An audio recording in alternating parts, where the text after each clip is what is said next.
Hey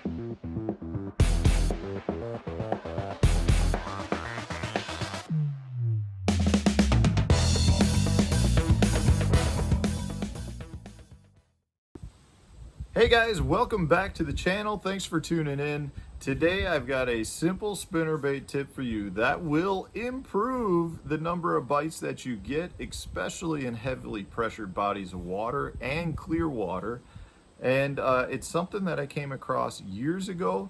Before I get into that though, I just want to remind you to hit that subscriber button if you have not subscribed already. It will get you entered into my monthly prize drawing giveaways. So if you're watching the videos, you might as well hit that subscriber button because it gives you a shot at winning some cool stuff. I also want to remind you that if you're looking to buy tackle, head down into my description, click the link to therealshot.com. They are a local Wisconsin tackle shop that has a good selection of baits. And if you shop there and you use the discount code STEFAN10, you'll get 10% off your order. It helps the channel out, helps the local shop out. You save a little bit of money. So it works out for everybody. So I'm sitting here in my boat, swapping out some tackle. I just got back from a smallmouth event. Next up, I've got our title championship on the Mississippi River. So I'll be using more power techniques versus finesse techniques. And one of the boxes I'm swapping out is my spinnerbait box, or I should say I'm swapping in. And I was going through it and I've noticed that a couple of my skirt collars have come off or have dried out, and the collar has broken, and therefore I've got skirt material all over the place. And you guys know from previous videos that that material you can reuse to make things like my finesse swim jig. If you click that video, you'll see what I'm talking about. But you don't have to necessarily throw away all the skirt material that's come undone. But one thing that, I noticed years ago, because this has happened to me since I've been a kid, right? So probably 10, 15 years ago, I took those baits and instead of just putting a new skirt on it, I just started using them by themselves with some sort of plastic trailer, similar to this bait right here.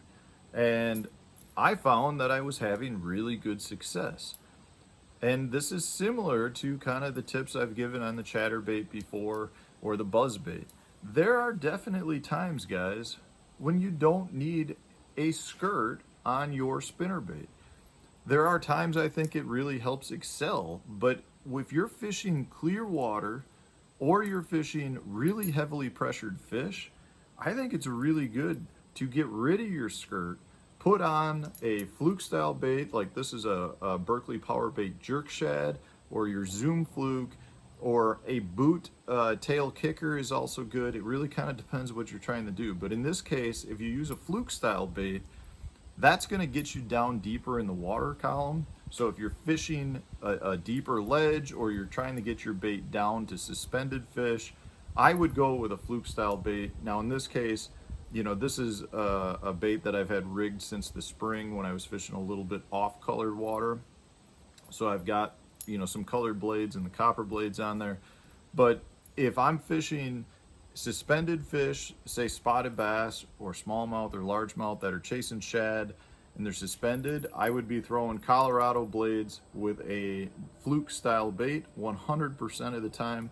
If I'm fishing around some deeper structure, so if I've got cribs or I've got some stumps and stuff that are down, or a rock line, and I want to get my bait down, this is a great way to go because you don't have any sort of tail that will keep the bait rising. If you're fishing something that's got some off-colored water, at that point I would go with a boot tail swim bait, and that will create more disturbance to allow the fish to hone in on it. But I really, really like going with a straight tail minnow of some sort. The Max Scent Flat Nose is another great one to put on the back of this. But the whole key here, guys, is just because the skirts come off doesn't mean it's no longer a good spinnerbait. It doesn't mean you got to put a skirt back on. It's a much more streamlined profile and a much more realistic profile when you remove the skirt. So give it a try. I'm telling you guys, it's a little different. A couple of things you'll notice is the bait sinks better, the bait runs better, and you don't have nearly as much drag that skirt is creating. Now, I'm not saying that you should always throw a spinnerbait without the skirt. There are definitely times when the skirt creates bulk, a bigger profile, and gives you a much better bait to utilize. But in the summer months and in the fall months, when the fish are kind of suspended away from cover more, I definitely like to go with a spinnerbait that has no skirt. I find that it's more productive, and I think you get more bites. The other key with it is, if you've got some small spinnerbaits, you know, the little 1/4 ounce size or 1/8 ounce size, that's a great bait as well to take that skirt off, put a little 2.8 size swim bait on the back, and it will generate a ton of bites. I mean, it's kind of that theory, you know, everyone talks about the Alabama rig. It's got so many arms, creates a ball of shad. Well, a spinnerbait does the same thing. It's just a much smaller ball of shad, right? It's a couple of blades and a single bait. So it draws fish to the bait. So if you're fishing in an area where a single swim bait's working well, try throwing a spinnerbait with the skirt removed with that same swim bait or bait that you were using as a single bait. Put it on a spinnerbait. I think you'll see that it generates more strikes.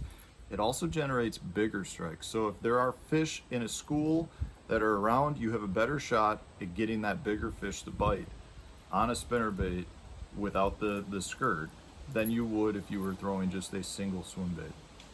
So give it a try, guys. Let me know what you think in the comment section. If you're doing this already, let people know that it works. Throw in the bait that you like to put on the spinnerbait so that other people know which baits are working as well, so that we can all learn from the experiences that each of us have had in the past. But that's it. Pretty simple tip today, guys. Stay tuned. New tips and tricks that come out every day.